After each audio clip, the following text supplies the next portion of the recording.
O samantala po mga kapuso, dahil na po sa masamang panahon, apektado ang pag-aaral ng maraming mga estudyante. Ayon po yan sa Department of Education. Bukod kasi sa class suspensions, ay nalubog sa baha ang ilang mga eskwelahan. Ang iba naman nagsisilbing evacuation centers. Narito po ang aking unang balita. Di nagtatapos sa mismo mga estudyante at mga nakansela nilang klase ang epekto ng sunod-sunod na pagsusungit na panahon.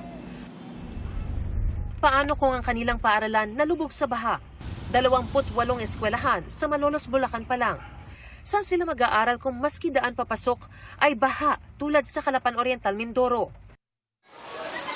O kung lubog sa tubig ang mga corridor at classroom tulad sa isang ito sa Cagayan?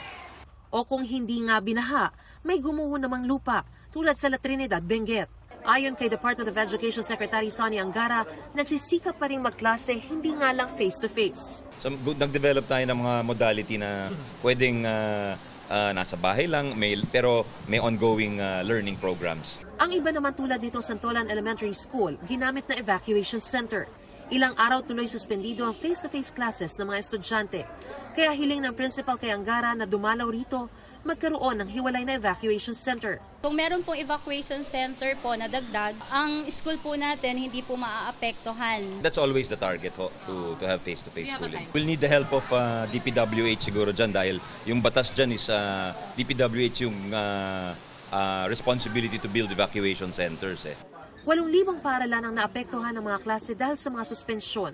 Ang initial report sa amin, covering over 6 million students na cancellations. Pati mga magulang nag-aalala na sa pagkatuto ng mga estudyante kung hindi face-to-face ang klase. Kasi mahirap po pag sa bahay hindi po natuturuan ng maayos kasi lalo na ako, may baby pa ako. Parang putol-putol ngayon, hino-home study ko siya. Ayon sa DepEd, may mga nakalaang paraan daw sa bagong 3-term school year para habulin ang mga araw ng pagkawala ng klase at maibsan ang learning loss. Ito ang unang balita. Mariz Umali, GMA News.